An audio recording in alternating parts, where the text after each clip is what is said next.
Desejo saudar a todos com a paz do Senhor. Pastor Milton, pastor presidente dessa igreja. Também é muito bom rever nossos amigos, Ricardo, Tânia, que acho que era pré-requisito morar no quartinho lá antes de sair, e nos aturou um período lá morando com eles, e eu agradeço a Deus por isso. Também foram quem abençoaram o nosso casamento, e nós estamos aqui nesta noite porque o Senhor nos permitiu e nós estamos muito felizes. E nós queremos louvar o nome do Senhor. Se você conhece essa canção, cante juntamente conosco. Minha saudação também a todos os irmãos, motivo da alegria de estarmos juntos para louvar e adorar o único digno.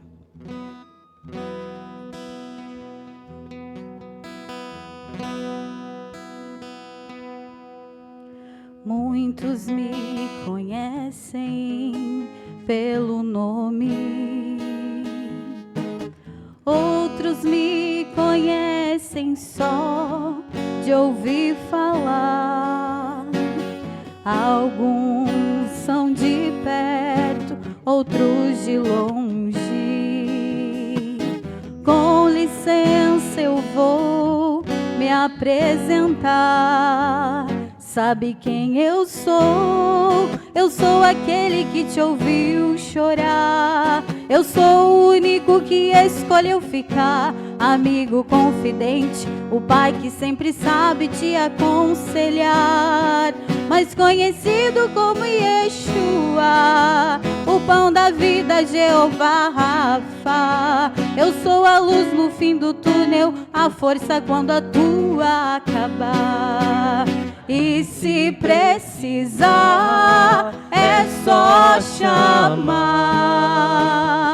Não preciso de formalidade. Eu quero intimidade. Eu sou teu pai. É só chamar.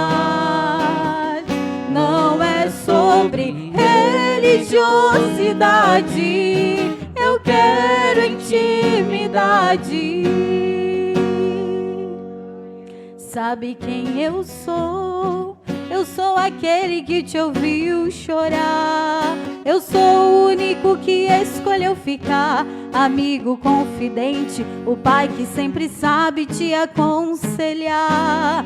Mais conhecido como Yeshua, o pão da vida, Jeová Rafa. Eu sou a luz no fim do túnel, a força quando a tua acabar. E se precisar, é só chamar. Não preciso de formalidade. Eu quero intimidade. Eu sou teu pai. É só chamar. Não é sobre religiosidade. Eu quero intimidade. Estar contigo a cada dia, na angústia ou na alegria, na felicidade e na dificuldade. Não quero algo de momento, eu quero um relacionamento com profundidade, na intimidade. E se precisar, é só chamar. Não é sobre religiosidade. Eu quero intimidade. Eu sou teu pai. É só chamar. Eu sou teu pai. É só chamar. Eu sou teu pai. É só chamar.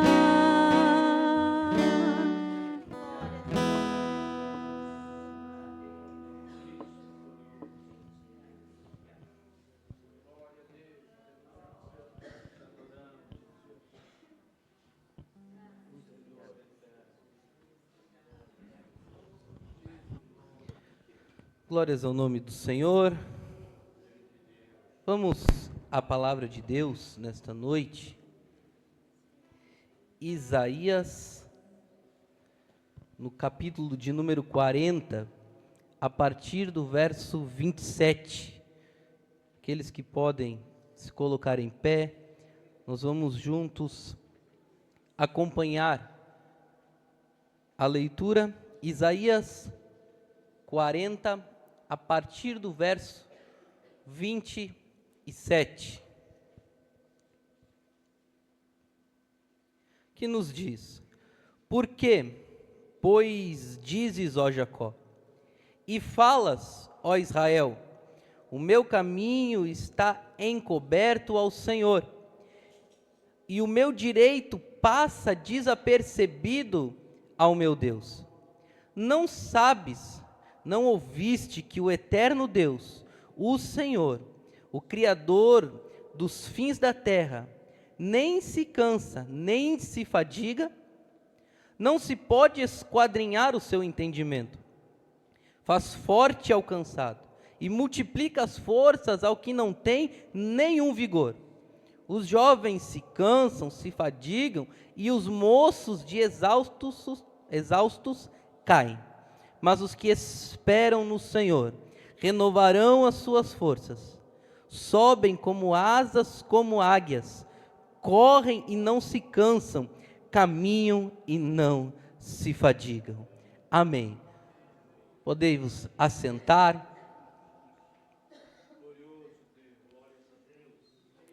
A literatura profética, ela é importantíssima. Se nós fôssemos separar por grau de importância, a maior quantidade, nós vamos ver que a grande parte do Antigo Testamento são feitos de livros proféticos. Porque a forma profética era a forma com a qual Deus se comunicava com o povo. A forma a qual Deus falava aos reis, aos governantes, ao povo, era através da forma profética. E nós vamos ver agora o profeta Isaías, que foi o que teve um grande encontro, e ele narra de forma muito pessoal e peculiar isto, no capítulo de número 6 deste livro.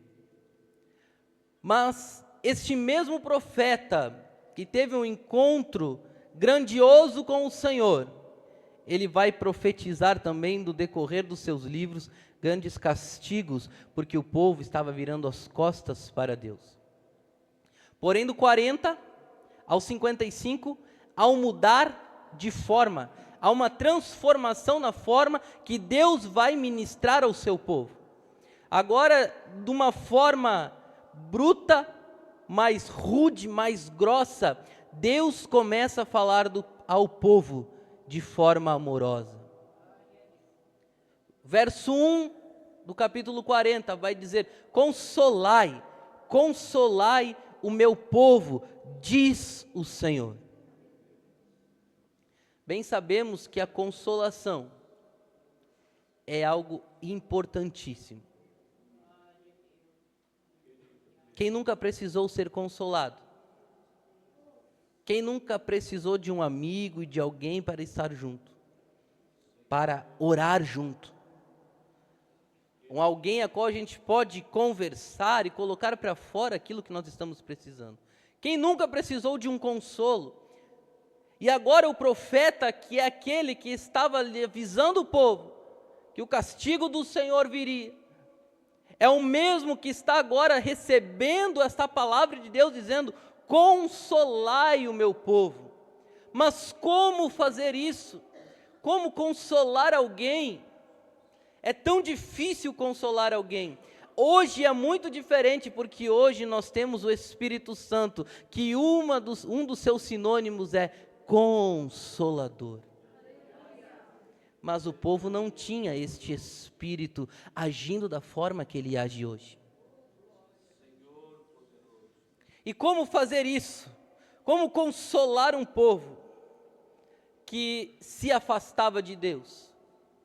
Como consolar um povo que vai ficar 70 anos num cativeiro, abandonado, excluído, sem forças, que ele chega a dizer no texto que nós lemos, o Senhor se esqueceu, ele passa de largo, o Senhor não é mais o nosso Deus. Tanto é que no tempo de Jesus nós vamos encontrar uma grande dificuldade entre os povos samaritanos e os judeus, porque foram nessa época que os judeus deixaram a sua linhagem pura e começaram agora a ter linhagem com pessoas da Síria. Então vêm os samaritanos e essa dificuldade perdura muitos anos. Lá no Bom Samaritano você vai ver que todos passam de largo, mas ele vai lá e ajuda. Então nós vamos ver que não é só uma perda de cultura, é uma perda de seu Deus, é uma perda da sua realidade. Esse povo estava perdendo tudo que ele tinha. Um povo que perde o Deus, perde a sua identidade, já não sabe mais quem é. E há momentos na nossa vida em que parece que as coisas estão tão difíceis, que a gente já nem sabe mais o que fazer.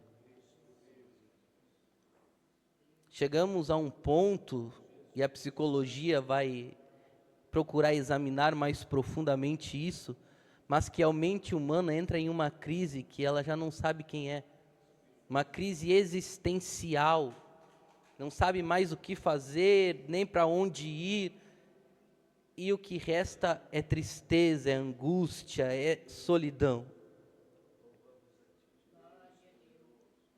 Mas nesse contexto, a palavra profética, que não é somente de particular interpretação, nos fala o nosso coração: consolai, assim diz o Senhor. A palavra de Deus diz: consolai o meu povo. A consolação não é humana, é algo de Deus. A consolação não é algo a qual nós conseguimos fazer, mas a glória do Senhor é que faz. Quem recebe o toque particular do Espírito Santo, não esquece. Quem é consolado por Deus na hora da dificuldade, sabe a importância que é ser amigo, ser companheiro, ser cheio da glória de Deus. E o povo está perdendo isso, porque ele está perdendo sua identidade. E nós vamos ver que a realidade dos nossos dias não é diferente. As pessoas estão perdendo a glória de Deus, estão deixando de lado a presença de Deus, em nome de tantas coisas. E o que nós temos deixado e temos trocado a glória de Deus? A glória de Deus está para ser derramada sobre a tua vida. O profeta Joel já vai dizer que o Espírito vai ser derramado sobre toda a carne, mas nós vemos hoje pessoas que não são cheias do Espírito. E o que está faltando? Está faltando, quem sabe, se aproximar e se voltar mais para perto de Deus. E é justamente nisso que o profeta tem esta missão, esta tarefa de consolar um povo que está se afastando e que está se esquecendo, está perdendo todos os seus valores. Que dificuldade! Se hoje a palavra de Deus fosse sobre a nossa vida, como faríamos? Sendo instrumentos de Deus, como levaríamos esta palavra? Como executaríamos esta missão? O profeta, de uma forma magnífica, ele vai começar dizendo que a primeira coisa, não estamos sozinhos. Eu sei que parece momentos que a gente até acha que está sozinho, que a gente quer desistir, quer largar, que parece que a nossa oração não chega a Deus, parece que tudo que a gente pede, as promessas então se esqueceram. Mas é exatamente neste contexto que nós devemos tirar o nosso olhar do cativeiro, tirar o olhar da dificuldade e colocar o nosso olhar sobre aquele que tem todo o poder, todo o domínio e todo o controle. Às vezes a gente esquece que a nossa vida não está nas mãos de qualquer um, mas está na mão do Deus Todo-Poderoso. Às vezes a gente se preocupa com o que vai acontecer com a Bíblia, o que vai acontecer com a igreja, mas a gente esquece que quem é o dono da igreja, que quem governa o tempo, quem é governante não são as autoridades, mas é aquele que está no trono, é aquele que não olha para cima, porque ele é maior que tudo. O Senhor nunca perdeu o controle do tempo. São dias difíceis, mas Deus nunca perdeu o controle das coisas. A soberania de Deus continua intacta.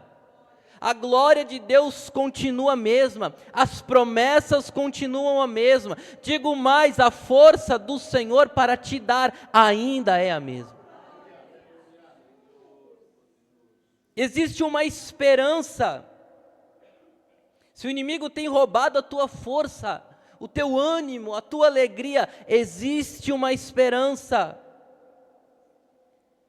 E o caminho é o caminho do Deus que consola. Se voltar-se ao caminho do Deus que consola, é o primeiro passo em direção à esperança viva que não morre. Há um ditado aí que a esperança é a última que morre. A minha esperança é um Deus que a morte não conseguiu vencer. A minha esperança é um Senhor que, quando Roma achou que estava vitoriosa, Ele rompeu, a pedra se moveu e Ele ressurgiu. E as mulheres falaram: onde está? E o anjo disse: por que procuras entre os mortos aquele que vive? Esta é a minha esperança e esta é a tua esperança. E enquanto a tua esperança for Cristo, pode ter certeza, o inimigo não vai conseguir te vencer. Ele tenta, ele trabalha e deixa, porque quanto mais ele trabalha, mais a glória de Deus está sobre a tua vida. Ah, mas eu estou tão fraco. Mas diga ao fraco: eu sou forte, diz o Senhor. Quanto menor nós somos, maior nós somos diante do Senhor. Quanto mais fracos nós formos, mais glória de Deus vai vir sobre a nossa vida. Nós somos vasos de barro, a excelência do poder é totalmente dele, a glória dele, tudo é para ele. Por isso é que nós não paramos, por isso é que a igreja continua, por isso é que ninguém explica como que em toda a história, diversas perseguições, a igreja continua de pé. O povo de Deus continua a se multiplicar. Porque o Senhor Jesus é o dono da igreja, é o dono do seu povo, e é isso que nós precisamos entender, meus queridos. Não vai na tua força, não vai no teu ânimo, confia no Deus que te chamou, confia no Deus que, quando estava sendo assunto ao céu, disse aos seus discípulos que viria o Consolador, e que Ele estaria até o último dia. Ah, meus irmãos, a glória de Deus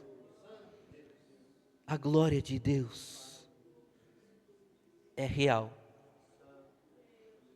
E o que a igreja precisa é de um renovo espiritual. O que está muito em alta é o avivamento. Todo mundo diz: a igreja precisa de um avivamento, vamos clamar um avivamento. Mas antes do avivamento se precisa renovo. Sem renovo da igreja não há avivamento. Avivamento é tornar vivo, tornar com ânimo, tornar com alegria. Isso é avivamento, está ligado ao crescimento, ao avanço da igreja. Mas o renovo está ligado com a ação do Espírito Santo. Enquanto o avivamento é algo externo, o renovo é algo interno. E quando a igreja for renovada, aí vai vir o avivamento. Porque quanto mais renovo há, mais glória de Deus há. E não há avivamento sem glória de Deus. E não há avivamento sem renovo da igreja. E para a igreja ser renovada, ela precisa simplesmente clamar, buscar. O renovo é algo que a gente tem deixado de lado, porque a gente tem buscado somente o avivamento. E não está errado, Mas a gente está tão pensando, Senhor, salva o fulano, salva o ciclano, Senhor, restaura aquele, Senhor, restaura aquele outro, que a gente esquece muitas vezes de dobrar os joelhos e dizer, Senhor, enche-me da tua glória, renova o meu ânimo, renova a minha força, renova os meus dons espirituais, aqueles que quem sabe já estão enterrados, que o renovo de Deus venha e o teu dom seja desenterrado nesta noite. Nós precisamos, a igreja do Senhor precisa de um renovo espiritual, e entender a necessidade do renovo, é mais um passo em direção à glória de Deus. Por que tarda o pleno avivamento? A gente quer que a igreja seja renovada, mas a igreja só vai ser renovada quando eu tiver a consciência que eu preciso de um renovo, porque eu sou a igreja. A gente está tão preocupado orando pelo fulano, pelo ciclano, que nós temos que às vezes parar, fazer uma autorreflexão e dizer, Senhor, renova o meu ânimo. O profeta já dizia, Senhor, renova os nossos dias como dantes. Quando há reflexão, a gente se dá de conta o quão pequeno nós somos e o quão grande Deus é. E que esse Deus grandioso se importa com a tua vida nos mínimos detalhes. Deus, Ele cuida dos mínimos detalhes, Deus é maravilhoso. Deus é grandioso. E olha com palavras, com ternura que Deus se refere ao seu povo, dizendo, consola o meu povo, consola o meu povo. Irmãos, a chave que Isaías encontrou para renovar o povo, começa no versículo 12, até o versículo 26, ele vai falar das glórias e da majestade de Deus. Ele vai falar do amor de Deus. Mas nós vamos entrar com mais detalhes nisso no dia de amanhã. Hoje nós temos que entender que há uma necessidade de andarmos em renovo, de glória em glória. A vida do cristão não deve ser uma montanha russa espiritual. Um dia cheio da glória, no outro dia vou largar tudo. Um dia cheio do Espírito Santo, na segunda-feira volta-se tudo ao normal. Deus nos chamou para viver uma vida plana na sua presença. Digo até mais, Deus nos chamou para viver uma vida diariamente em subida, até estarmos diante dEle. Entendermos que precisamos disso, nós vamos começar a governar melhor. Porque quando temos uma mente transformada, e nós vamos encontrar isso em Efésios no capítulo 4, que uma mente transformada, renovada, vai fazer com que governe melhor o coração, a base dos sentimentos. Porque se nós não tivermos uma mente renovada, um espírito novo, nós sempre vamos viver em um fracasso voltando-se aos velhos hábitos. Por isso que a ideia de renovo, se você procurar o que é um renovo, você vai encontrar que é uma planta em qual uma dos seus galhos nasce um broto novo. Porque o renovo é transformação, o renovo é algo que nasce novamente, algo que está de uma forma e muda-se para outra, e assim é quando o Espírito Santo entra no coração do homem, da mulher, são transformados, há um renovo, há uma mudança, há uma transformação, e esta obra é o Espírito de Deus que faz, mas o Espírito de Deus não vai chegar na tua vida e transformando, você precisa abrir, porque a palavra de Deus nos diz que eis que estou à porta e bato, se alguém ouve, abre a porta, ele entra, ele ceia, ele transforma.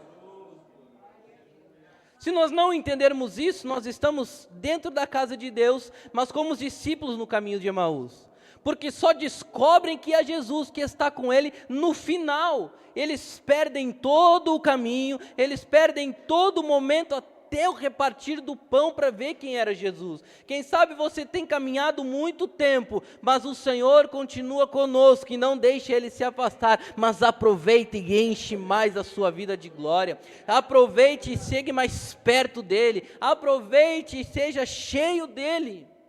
Não espere o partir do pão, mas hoje seja renovado no nome de Jesus. E para ser renovado basta buscar, basta clamar, basta desejar. Porque a mesma transformação, a mesma ideia de renovo, em Efésios vai falar de transformação de mente. Mas em Hebreus, no capítulo 6, vai falar que a transformação, ao renovo naqueles que apostataram, não adianta nada. Nós vamos ver que alguns se afastam de Cristo, esfriam na fé, apostam a fé, porque deixaram de ser renovados. Porque há muito tempo já não derramam lágrimas diante do Senhor. Porque há muito tempo já não conseguem se quebrantar no Senhor. Porque há muito tempo já não conseguem sentir o toque do Senhor. Pessoas que aos pouquinhos vão morrendo espiritualmente porque deixaram de ser renovados. O renovo não é para ninguém a não ser para mim pessoal. Paulo dá um exemplo disso, dizendo a respeito dos dons. Procura o melhor dom, aquele que fala em línguas renova-se a si mesmo. E há quanto tempo o dom espiritual de Deus, a intimidade com o Espírito, a experiência com o Espírito Santo, já não faz parte do teu dia a dia, já não faz parte da tua agenda.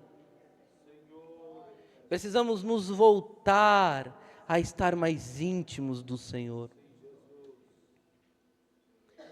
Renovo de força, renovo de ânimo, não é ausência, mas é aqueles que ainda restam um pouquinho, mas continuam a lutar.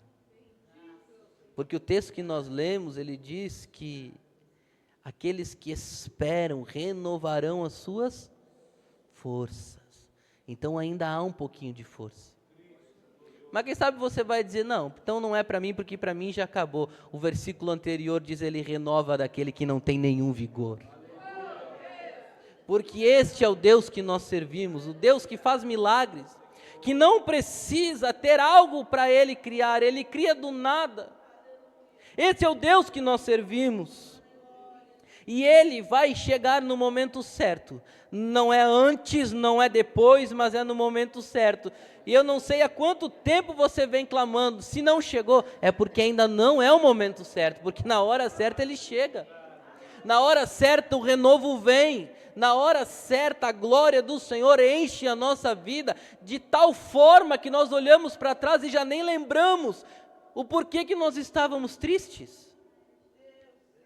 Pelo menos eu já tive experiências de estar em dias angustiados, daqui um pouco for renovado por Deus, e eu parei e pensar, o que estava me tirando a paz? Eu já nem lembrava, porque a glória do Senhor faz a obra completa, infinitamente mais daquilo que nós pedimos ou pensamos.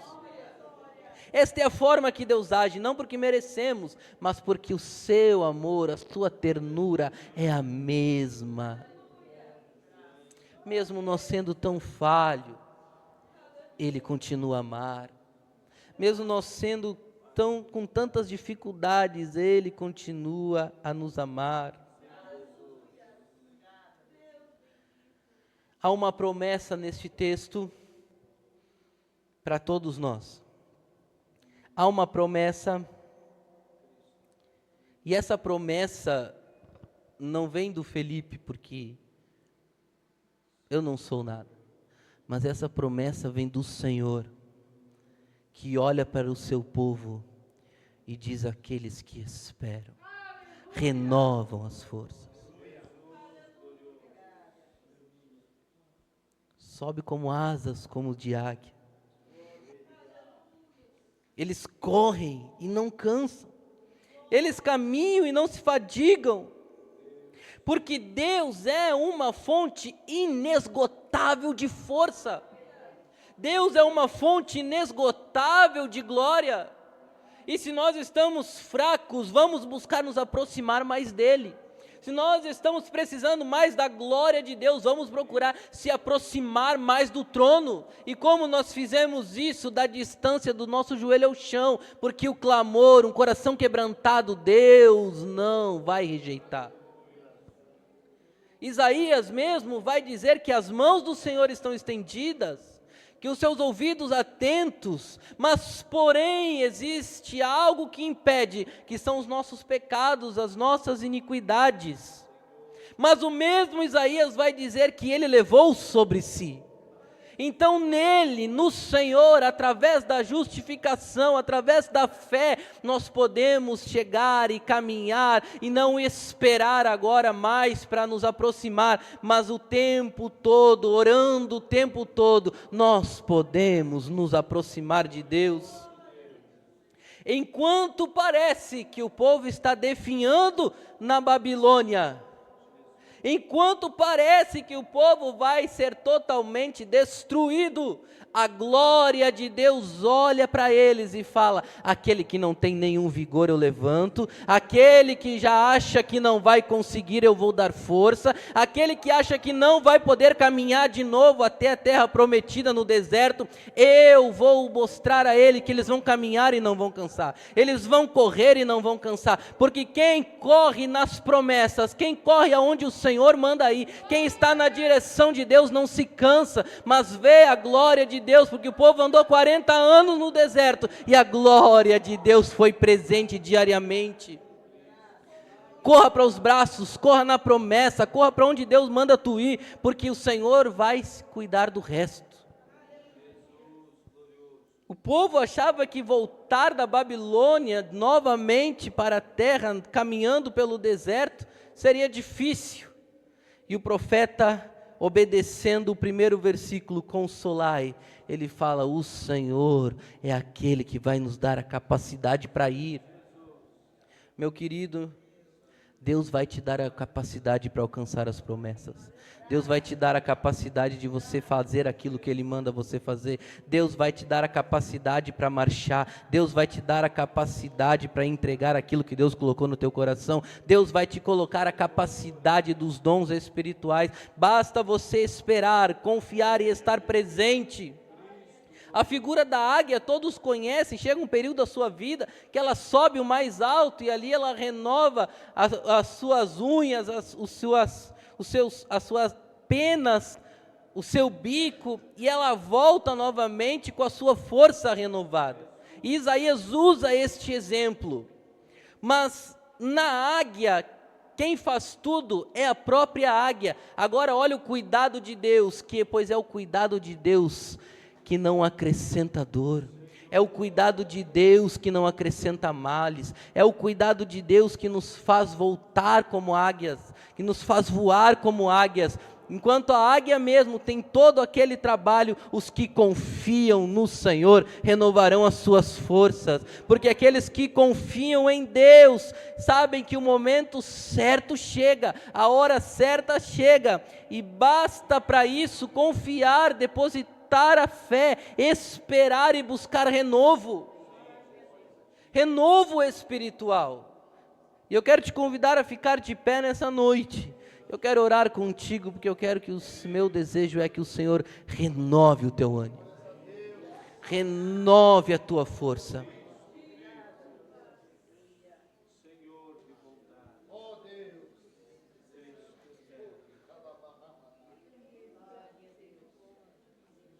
Meus queridos, depois da trajetória do deserto todo,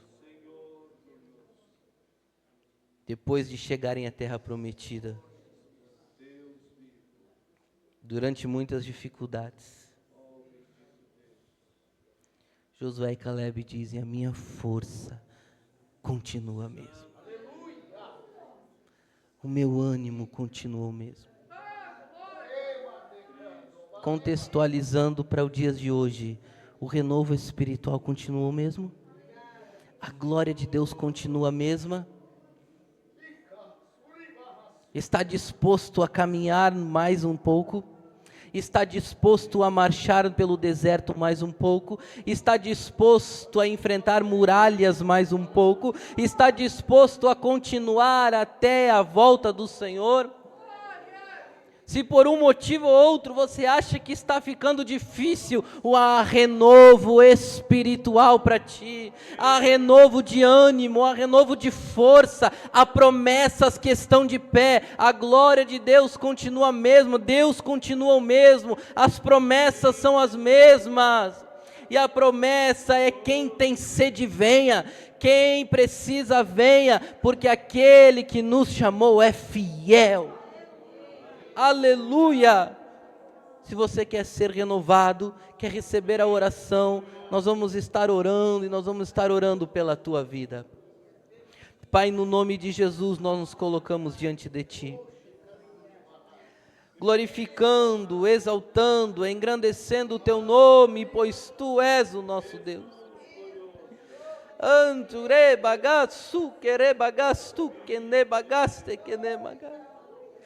E eu clamo a Ti, Senhor, renova os Teus filhos, renova o ânimo, a força, renova a Tua igreja, derrama sobre eles porção dobrada do Teu Espírito.